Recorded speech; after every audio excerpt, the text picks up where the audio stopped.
As the older you get, you know, it's like, this one isn't working out. So let's just cut it quick, but stay open. And you're naturally going to make mistakes. You're naturally going to get hurt. Absolutely. You're naturally not going to read everyone perfectly. So true. That's going to happen, but it's better to be aware, note down the lesson, but be open in the first place, because being closed is worse. You miss out on the goodness, the possibility, the opportunity, the new, right? Mm-hmm. And I never want to miss out on the new. I'd rather give people the benefit of the doubt, bring them in, and let them disappoint me. It's like I can deal with disappointment. I can get over hurt.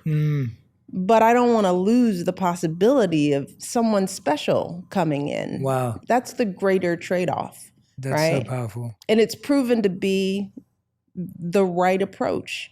You know, we've just met some wonderful people along this journey. And gosh, if I had closed myself off to that, I think of the friendships, the influences that I wouldn't have had. So I want my girls to stay open. You know, I want them to be open people. Yes, I had a mentor in London probably around 10 years ago, and he devised this set of questions that gives you your personality type. And there's so many tests like this. Yes. But his was really interesting, and it's very aligned with your thinking. So, and he also had types where we'd get locked, and he'd call this CSC. He said the more closed, the more specific, and the more controlling you get, the less you're able to actually connect, grow, evolve, learn. And he would always say, as you're saying, the more open, random, and supportive you are, the more likely you are to be able to invite people into your life at different times. And I love hearing that, because I like that. Yeah, it was that change from closed, selective and controlling to open, random, and supportive. He was saying, you never know, you could have a random interaction with someone. It could be the most beautiful lesson of your life. And I also felt that, you know, when you're the president of the United States and the first lady, you have to be open. You have to be open to all the possibilities. You can't live in your fortress and govern the people, right?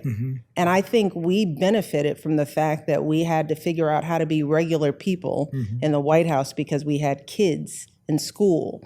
And so we couldn't become just White House people. We had to get to know that community and go to parent-teacher conference and make friends with other parents, because we wanted our kids' lives to be normal. But that, in a way, kept me connected with people and what they were really feeling and what their challenges were. And it keeps me open and empathetic to people, because I'm engaged and I'm not sitting in my castle looking out at everybody else.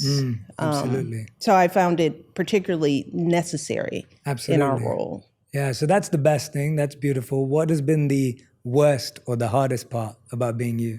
Well, I think it's the flip side of that coin, of that when you're on the top of Mount Everest, it can be isolating and dystopic in a way. You know, I think one of the greatest things that we've learned to appreciate in this role, and I tell young people this, especially young people who think they want fame, you know, it's like, do you know what that is?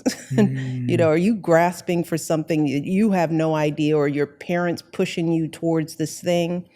Is that when you become famous, well-known, you lose your anonymity. That's a tough thing to lose. It's a price. Right? It's a cost, yeah. It's a huge price, right? The natural, everyday thing of sitting and being able to sit in the world and observe it. And not be observed.